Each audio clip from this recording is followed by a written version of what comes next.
Hello, and welcome to another episode of Workflow Warriors.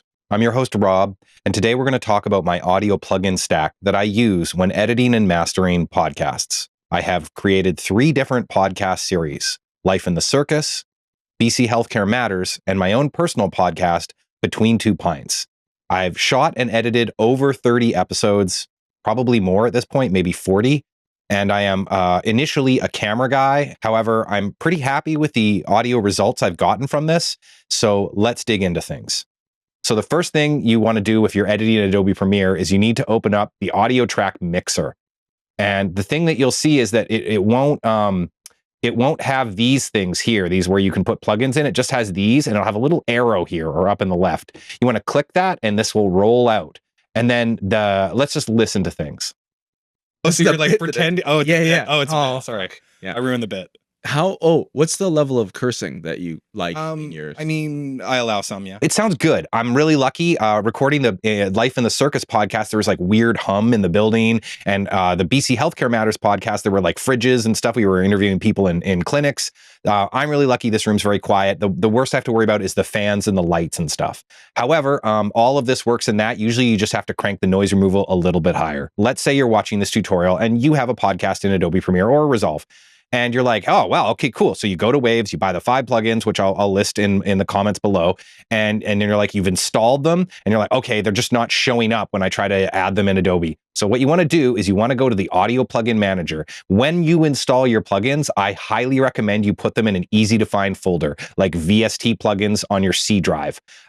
Most different plugins that you install go to different places. It's like common files, blah, blah, blah. It's like, I hate it. Just make a folder and do it there. So first you add that folder here, like blah, blah, blah, you put it in there, and then you have to scan for plugins. Once you've told it it's folders, they won't show up here. You have to scan.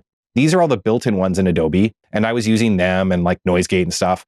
But the first one I want to use is the NS1 Stereo noise removal plugin. I love this one. I've used noise removal plugins in the past, and usually you have to sample like quiet spots or whatever for the noise. This one, oh, look at this. It's a slider. That's it. I love it. So I just set it to this voice podcast. When I was recording the Life in the Circus, I had to crank it all the way up to get rid of this weird hum. Let's just solo Mike's track. So this first track is Mike's mic, and the second track is my mic. You have to set up the recording this way. I highly recommend you do it and you don't have a mix of both together. And if you have an audio recorder that they're both being recorded, just like try to either record them isolated or record one only left and one only right. And then you'll have a stereo track where the left is one person and the right is the other, and you can make some magic with that. So in this case, it's just Mike on the first track. The thing. That's really cool. So I like. So as you can see here, Mike's mic has picked up me talking very quietly. Now, normally you would use something like a noise gate to get rid of this, and we're going to use one shortly. But for me, I'm actually using the noise removal, and let's see what that does, because I was surprised this actually takes it out. Coach of the thing. So as you can see, it actually works pretty well as a noise gate. But there we go. I've set it nice and low. Sometimes you'll be in really noisy rooms and you just keep cranking it higher. So the second plugin I always add, and so each of these like bars here is a track. So this is A1, that's Mike's mic. This is my mic. This is where the music and stuff is. And this final one affects all of them at the end. So the second one I'm going to add here is the noise gate. So I bought this C1, and it does all these other things, compression and stuff. And I really would love it because compression usually means making the quiet parts loud and the loud parts the same. But all I ever use it for is the gate. So a noise gate, basically, it opens up when the volume gets above something and closes when it gets below something. So if we crank it all the way up here, it will basically just make there no noise. So here, let's like Mike's talking here. You see this little white thing? That's Mike's voice. See, it's not letting anything through. So we lower it down.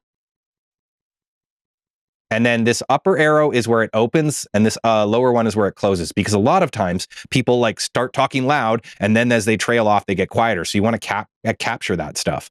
So here we go. Because he just made this business out of his own mind of teaching action for actors, not stunts. So it sounds great. And if you go here, the thing. See, it's just there's nothing here. A little bit here and there, but like honestly, it's pretty good. I'm really happy with that.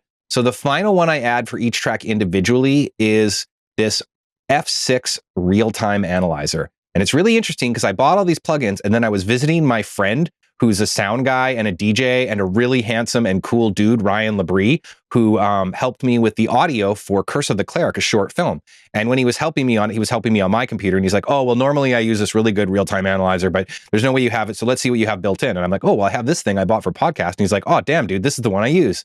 And there's a way to make this so that it like pays attention to another track. It chains it.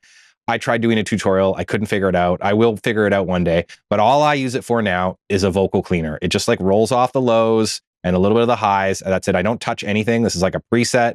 And then that's it. And yeah, I don't need because yeah, he just made this business. And then if you look here on the meter on the left while I'm out of his mastering, own mind. see, it's all on here. I never want it to go above -3, and we'll get to that later with a limiter. But those are the 3 I add for each track individually: the noise removal, the NS1, the C1 gate, and the F6 real-time analyzer. And the great thing is that if you're editing podcasts and you're in a hurry and you're usually recording in the same spaces, you can just do this: copy track effects, paste, boom. Now my track is done as well.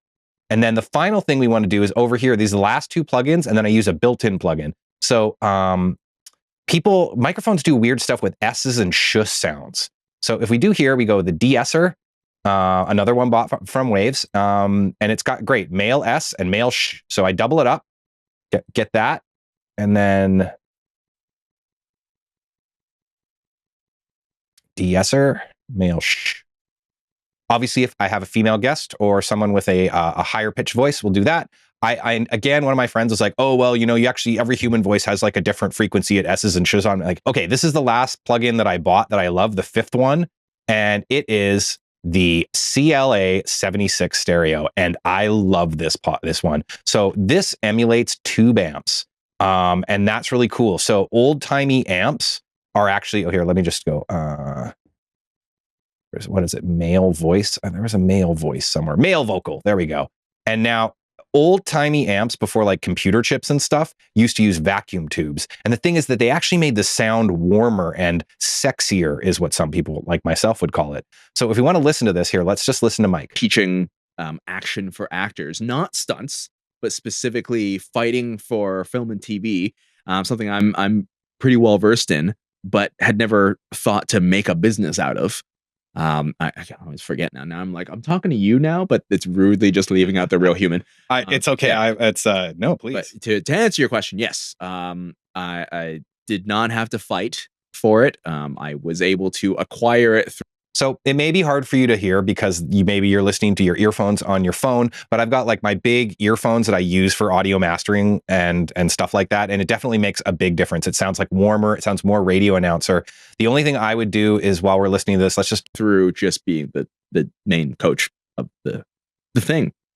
Now, the last one I use is a limiter, and this is really important because you don't want things to like peek out in people's ears and sound nasty. I always limit things to -3. So that's it. This is my audio plugin stack that I use when editing and mastering podcasts. But let's just take a quick listen to what this sounds like now. For film and TV, something I'm pretty well versed in, but had never thought to make a business out of. So yeah, that's how I edit and master podcasts. If you're an audio professional or a person who's done way more podcast episodes than me or just knows more, please, and you have some tweaks to my workflow, please leave a comment below. And also, if any of you watching could like and subscribe to my channel, that would be awesome. Thank you so much for joining me today. I'm your host, Rob, and I'll see you next time. Otherwise, like and subscribe. All right. I don't know, guys. You do your thing. Like and subscribe. Social media, blah, blah. Thanks for joining us today on Workflow. Oh man, I hate this stuff so much.